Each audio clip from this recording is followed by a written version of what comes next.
Good afternoon, ladies and gentlemen. Molweni manene na manene kazi. Namkele kile kwinkubo yetu Sijuta Sports Channel. Sizakuba nempela veke egwele ngamangwindi.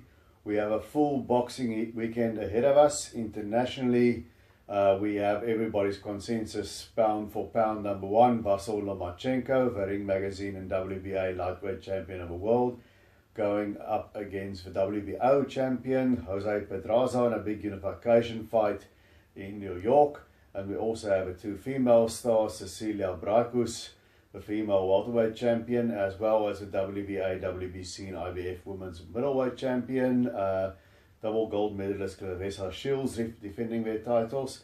And locally here in South Africa, we also have a full program. Yanga Sirkuibo is going to be up against Kevin Lara in a few hours' time in the Orient Theatre in East London. And tomorrow we're going to have a tournament which is going to be quite big at Emperor's Palace, where the main event will be another fighter from the Eastern Cape, based in Gauteng, undefeated, Thulani, or Tools as we call him for short, Thulani Evolution Mbenge. He will have to prove that he can show that he's true to his nickname and evolve and improve when he takes on the former IBF lightweight champion of the world, El Titere, Miguel Vasquez. Now, Vasquez is vastly more experienced than Mbenge. He's got a record of 46 fights, 41 6 losses. And he's been to the top. He's been a world champion before. He's only 31 years old, which isn't the spring chicken, but is not that old either. And he's going to be a good test, we hope, for Mbenge.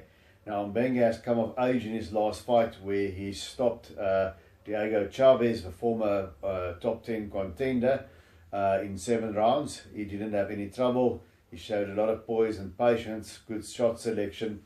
Now, Vasquez will show us whether that was a mirage brought on to the fact that perhaps Chavez was a bit shop-worn and tailor-made style-wise for Mbenge. And if somebody is going to show him up, Vasquez would be the one to do it. As I've said, he's got the experience. He started his career, his very first fight, in his pro debut, he took on none other than Canelo Alvarez, who was then only 2 fights away in his pro career, and he lost that fight on points. Then, later in his pro career, he met Alvarez again, lost that as well on points, and in his first part of his pro career, also lost the decision to Tim Bradley, who we know would go on to become a great fighter.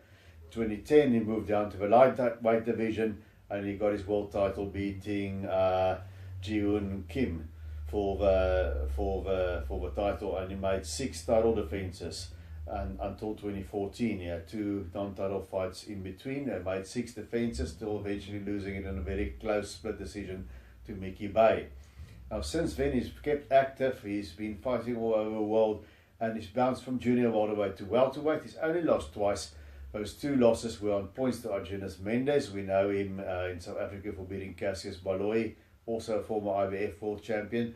And the other loss was his only loss, the short wave via knockout, and it came in 9 rounds against Josh Taylor. Now, Taylor, we know, most people think he's going to be an elite talent if he wins the World Boxing Super Series, which, along with Regis Progress, is one of the favourites to win. Then he will be an elite talent.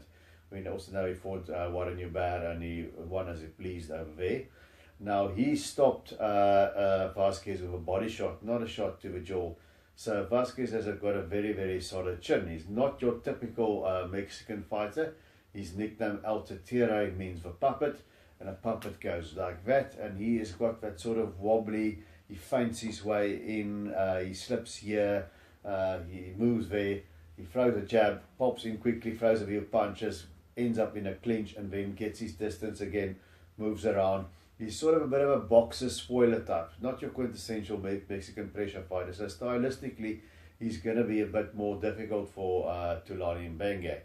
Now, people also say that Vasquez was champion at lightweight. He's fighting 2 divisions higher, but he started his pro career as a welterweight. Post his title reign, he bounced between junior welter and welterweight. His best weight at this stage of his career is possibly junior welterweight. So yes, Thulani Mbenge is the stronger bigger fighter there, but I don't think it is going to be so overwhelming to Vasquez that Mbenge will just steamroller him in a couple of rounds. To win, he's got to stay away from Mbenge and neutralize him and outbox him. I think that's a very tall order given that he's in Mbenge's backyard. So that's what he'll have to do. He'll have to box. Now, Mbenge, for his part, he's got that star quality, he's heavy-handed, he's got a great jab when he uses it. Sometimes he tries for a knockout too hard, and then he gets gassed somewhere in the middle rounds or in the late rounds, like we've seen in this fight with Sean Ness. But against Chavez, there was none of that, so hopefully he's over that. And Mbenge basically just got to stick the jab out there and wait for Tetere to jump in and then time him. A faster, lighter guy that comes in and goes out, you've got to time him going in. Uppercuts, I think, is a punch that will work against Vasquez. And Mbenge's got a very heavy uppercut, as we know. And he would also do well to take a leaf from Josh Taylor's book and invest some punches into the body of Vasquez. I think that is where he can hurt Vasquez. Now, conventional wisdom would dictate that Mbenge wins a decision. That's what most people seem to think. I have a hunch that Mbenge is going to hurt him at some point. He's going to put Vasquez in some real trouble after being frustrated, after having to readjust to find his range and his timing. But I think in the end, Mbenge will overwhelm Vasquez and stop him somewhere late, somewhere between the 9th and the 12th round, to retain his marginal IBO title. Then on Sunday, we also have a golden boy, Azinga Fuzile, up against Ibrahim Klaas from Tanzania. Klaas has lost on points to Julius Indongo, whom we know is a world-class fighter, but he's also beat out Onkwa Sevilla. So if he's not world class, he's at least close to it. He can hang with him. So if Fuzile goes out there and he stops Klaas, that will be a good victory for him, because I've noticed that Klaas have been stopped in the first round by a nondescript opponent. So Fuzile might do well to go out there and just let it all hang out and see if he can nail Klaas.